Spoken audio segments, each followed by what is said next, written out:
Atras daw, atras. Bilis lang, sir. Sir, big kala ni Sir Cheese. Baka sabihin nila, baka siya, ano yung masasabi na dito? Dati naman po, nagdoon yung pangalan niya sa creative. So, nagbigay lang sila ng konting poema, picture. Para nagpapagayan na pumunta talaga sila doon. Pero yung iba pang mga litrato, videos, ay ibigay na lang naman sa Office of Ombudsman. So, babalik kami sa Office of the Ombudsman bukas, last 9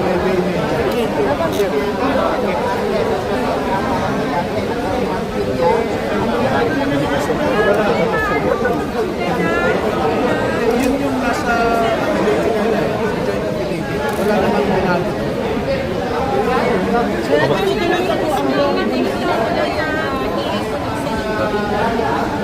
Oo, ininformahan ako kanina kung ano yung nagkakaalam ng ibang mga senador. Kaya pinarapat namin na mag-respond na lang kasi nandito na rin lang kayo para bigyan kayo ng konting idea kung ano yun i-present na namin sa Ombudsman. Kasi magre-resume kami bukas sa Office of the Ombudsman. Natapos na. Actually, naumpisahan na si Buduan, pero hindi natapos. 8 abogado yun. Sa kanila, babalik ko kami bukas, plus additional si Waupan, plus si Buduan. Pero handa pa rin po yung humarap sa legal committee sa Senate kung sakasakali. Under Gatchalian Black. Kahit si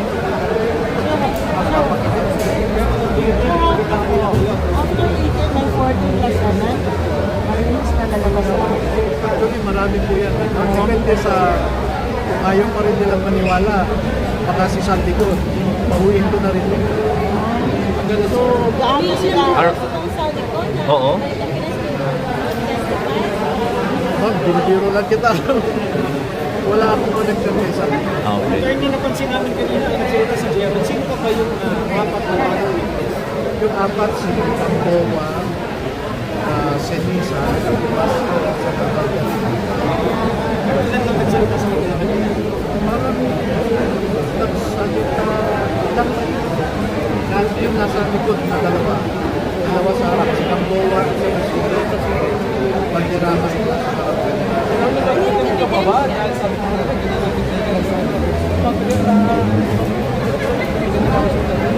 ko, hindi naman kami lumabas parang sa mga senador lumabas kami para sa bahay.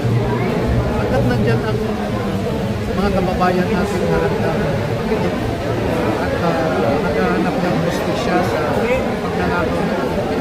Nandyan kami. Magiging operator. Kumusta po yung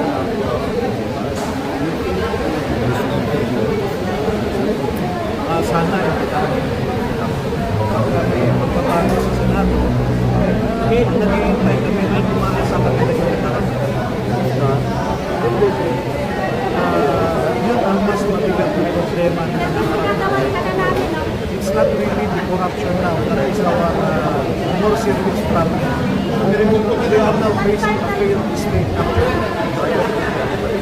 Why failed state action?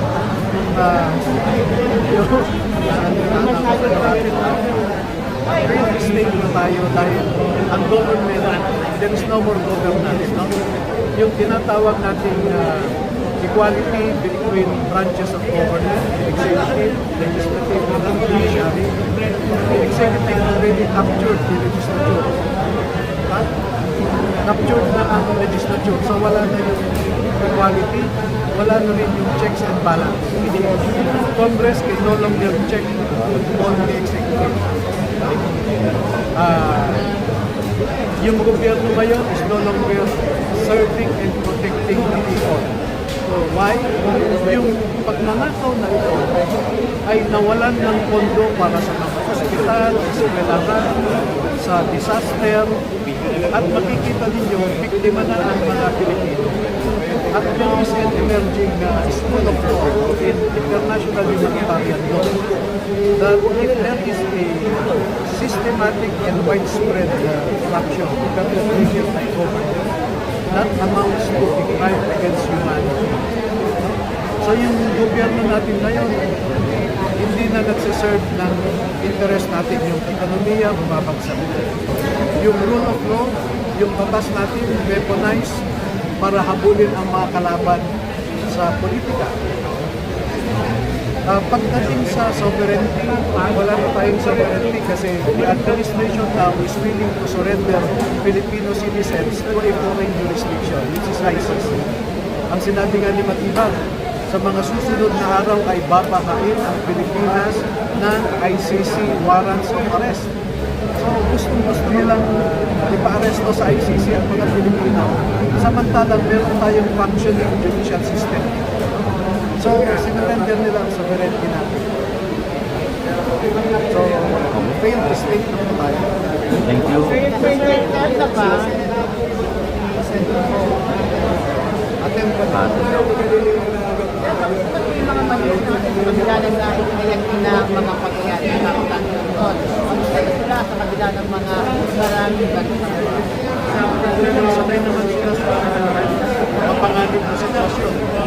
Dahil mga sandali po sila doon. Kaya namin i-handle ang aming security. Thank you. Thank you, sir. Na marami na kayong kaso na natanggap sa buong Pilipinas po ba yun?